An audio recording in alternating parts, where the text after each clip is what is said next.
এখনো জাতীয় দলে খেলা সম্ভব, পারফর্ম করে আবারও ফিরতে চান ন্যাশনাল টিমে। তবে পারফর্ম করলে করতে হবে মূল্যায়ন। নিষেধাজ্ঞা থেকে ফিরেই এমন কথা বললেন নাসির হোসেন। 1.5 বছর মাঠের বাইরে থাকার পরদিনই ঢাকা প্রিমিয়ার লিগ দিয়ে আবারও খেলায় ফিরেছেন নাসির। নাইয়ান বিন জসিমের রিপোর্ট। সিল্কোর সিল্ক অ্যান্ড শাইন, যাতে আছে আর্গান অয়েল ও ওট প্রোটিনের গুডনেস, যা আপনার চুলকে রাখে হেলদি অ্যান্ড শাইনিং। এলে কি ইনশাআল্লাহ দেখা যেতে পারে কি জানি না ভাই।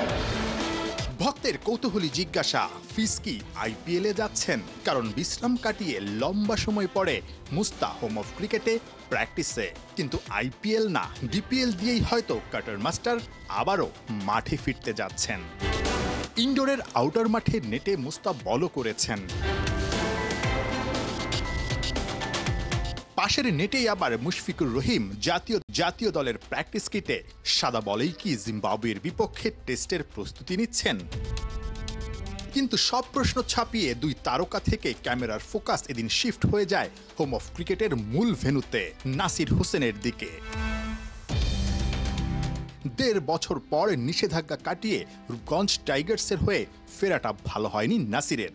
কিন্তু জিজ্ঞাসা ছিল, নিষেধাজ্ঞার সময়টা তার কেমন কেটেছে? তো 1.5 বছর বাইরে ছিলাম, বিন্দাস ছিলাম ভাই, আর কি বলবো।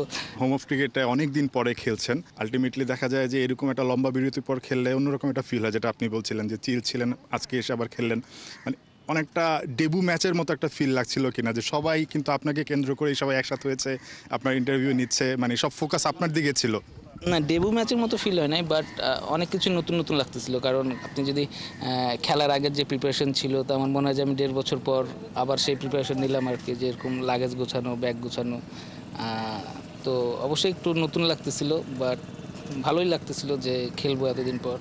তো যদি ভালো পারফর্ম করতে পারতাম তাহলে আরও খুব ভালো লাগতো। একটু লাকি মনে হয় কিনা, কারণ এরকম ক্রিকেটার কয়জন আছে আমি জানি না যে আসলে নিষেধাজ্ঞা শেষ হওয়ার পরদিনই আসলে ম্যাচ খেলতে নামতে পারে। মানে আপনি ওই জায়গা থেকে একটু লাকি মনে হয় কিনা আপনাকে?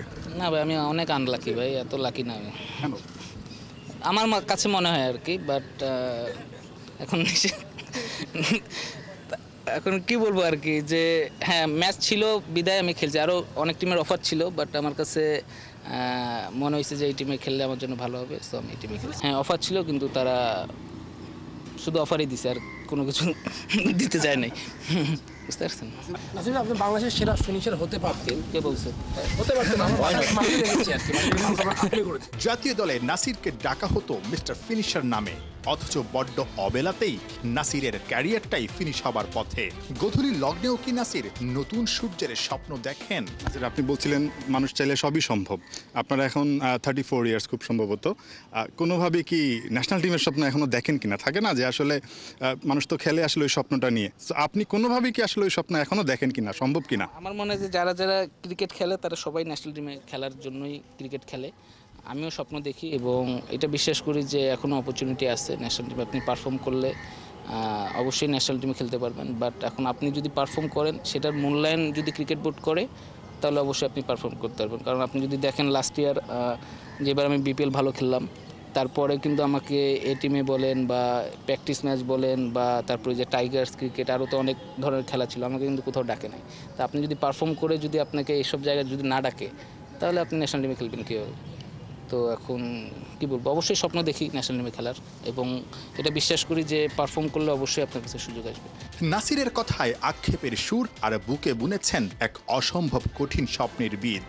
নিজেও জানেন পথটা কতটা কঠিন, তবুও ভক্তদের এমন ভালোবাসা নাসিরের জন্য হতে পারে অসম্ভবকে সম্ভব করার শক্তি। নাহিয়ান বিন জসিম, ৭১।